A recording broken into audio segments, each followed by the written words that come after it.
सिंध में कोरोना के बढ़ते केसेस के पेश नज़र स्कूल, कॉलेजेस और दीगर तालीमी इदारे बंद करने का फैसला। वज़ीर आला सिंध की ज़ेर सदारत सूबाई कोरोना वायरस टास्क फोर्स के इजलास में यह फैसला भी किया गया कि शॉपिंग सेंटर शाम 6 बजे बंद किए जाएंगे। कोरोना केस मजीद बढ़े तो मार्केटें मुकम्मल बंद की जाएंगी। रेस्टोरेंट्स में अंदर और बाहर डाइनिंग बंद करने, टेक अवे और डिलीवरी खुली रखने का फैसला। 29 अप्रैल से इंटरसिटी पब्लिक ट्रांसपोर्ट बंद रहेगी।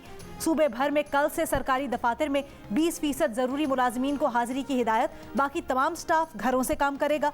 सेक्रेटरीज अपना जरूरी स्टाफ दफातर में बुलाएंगे। दफातर के औकात सुबह 9 से दोपहर 2 तक होंगे।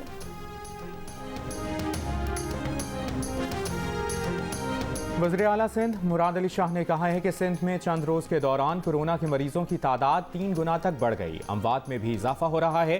कराची के जिला शर्की में एक हफ्ते के दौरान मुस्बत केसेस की शरह 21% तक पहुंच गई। हैदराबाद में 17% रही। ऑक्सीजन की फराहमी पर नजर है। सूबे में 3 सरकारी अस्पतालों में ऑक्सीजन के पैदावारी प्लांट हैं।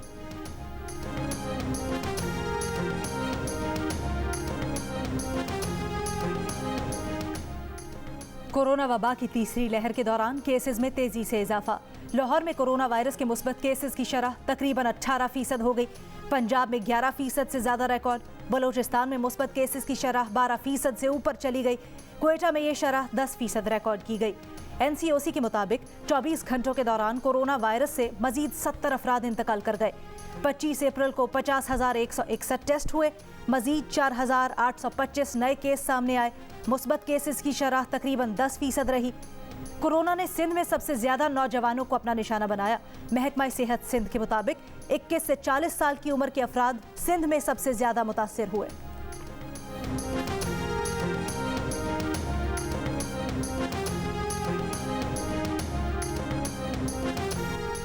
कोरोना के बढ़ते केसेस के बायस जिला टांक में मार्केटें और बाजार शाम 6 बजे से सहरी तक बंद रखने का फैसला।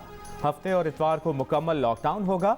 बन्नू में लॉकडाउन और SOPs की खिलाफ वर्जी पर 307 दुकानें और 30 मार्केटें सील कर दी गईं। 110 अफराद के खिलाफ मुकदमा दर्ज। 185 को गिरफ्तार कर लिया गया। पेशावर में 2 मजीद मकामात बशीराबाद और हयाताबाद फेज 6 में स्मार्ट लॉकडाउन लगाने का ऐलान। मसाजिद में सिर्फ 5 अफराद को बाजमात नमाज की इजाज़त। कराची के जिला जनूबी में कोरोना SOPs की खिलाफ वर्जी पर 56 दुकानें सील, 4 दुकानदार गिरफ्तार। मुख्तलिफ शहरों की फूड स्ट्रीट्स पर शहरियों ने कोरोना SOPs हवा में उड़ा दिए।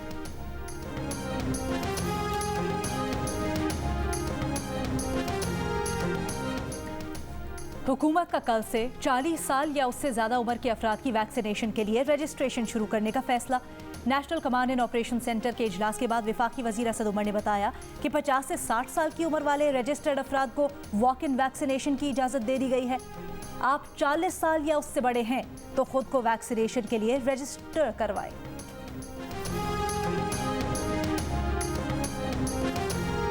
कैम्ब्रिज इम्तहानात का आगाज हो गया। वफाकी वज़ीर तालीम शफकत महमूद कहते हैं हुकूमत SOPs पर अमल दरामद यकीनी बनाने के लिए मॉनिटरिंग करेगी। जो तलबा मुतमईन नहीं वो अक्टूबर-नवंबर में इम्तहानात दे सकते हैं।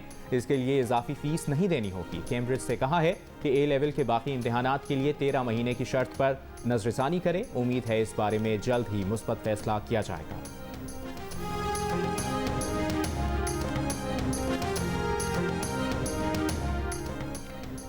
कौमी असम्बली में कायदे हिस्ब इख्तलाफ शहबाज शरीफ का कोरोना सूरत हाल पर तशवीश का इजहार। एक बयान में कहा वायरस की नई इकसाम और उसके मुहलिक असरात से आवाम को बचाने के लिए हिकमत अमली बेहतर बनाने पर तवज्जो दी जाए। तमाम फरीकैन की मुशावरत से जामे हंगामी हिकमत अमली मुरतब की जाए। हुकूमत वैक्सीन की फराहमी का अमल तेज़ करे। हुकूमत ने मतलूबा मिकदार में वैक्सीन की खरीदारी के लिए बर वक्त इकदाम न करके मुजरिमाना गफलत की।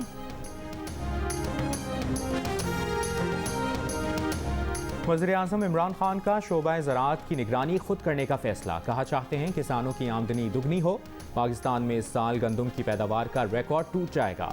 किसान कार्ड के जरिए किसानों को कर्जे दिए जाएंगे। वज़ीर आज़म इमरान खान ने मुल्तान में किसान कार्ड तकसीम किए। वो आज जनूबी पंजाब सेक्रेटेरिएट का संग बुनियाद रखेंगे।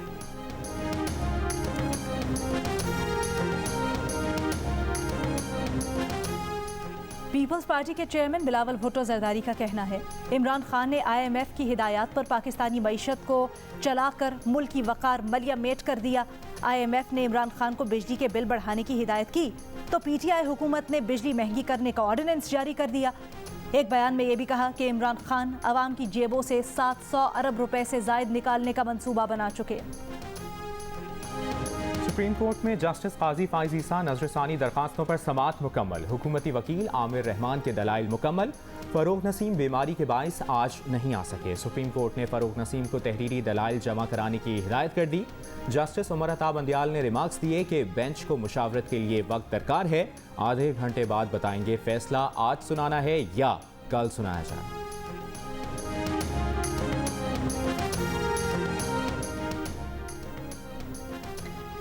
ब्रॉडशीट माहिदे की दस्तावेज और वजारत कानून और वजारत खजाना से मंजूर नहीं करवाई गई। नैब के साबिक चेयरमैन मोहम्मद अमजद का ब्रॉडशीट कमीशन को बयान जियो न्यूज़ ने हासिल कर लिया।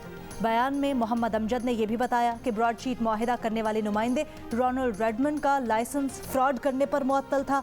इल्म होता तो कभी ब्रॉडशीट से न ही इंटरनेशनल एसेट रिकवरी से मुआहिदा करते। मुआहिदे से मुतल्लिक फारूक आदम खान ने मुआहिदे की फाइल छुपाई।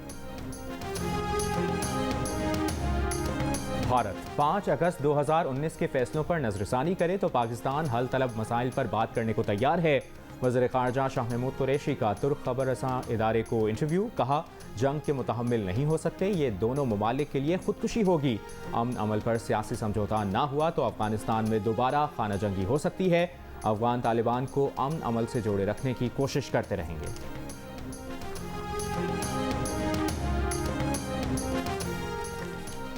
और भारत में कोरोना के मजीद 3,54,000 से जायद मरीज सामने आ गए। मजमूई तादाद 1,73,00,000 से जायद हो गई। मजीद 2,802 अफराद जान से गए। हलाक शुदगान की तादाद 1,95,000 हो गई। दारुल हुकूमत दिल्ली में लॉकडाउन में 1 हफ्ते की तौसी। बांग्लादेश का आज से भारत के साथ अपनी सरहद बंद करने का ऐलान। उर्दन ने भारत से परवाजों पर 14 रोज के लिए पाबंदी लगा दी।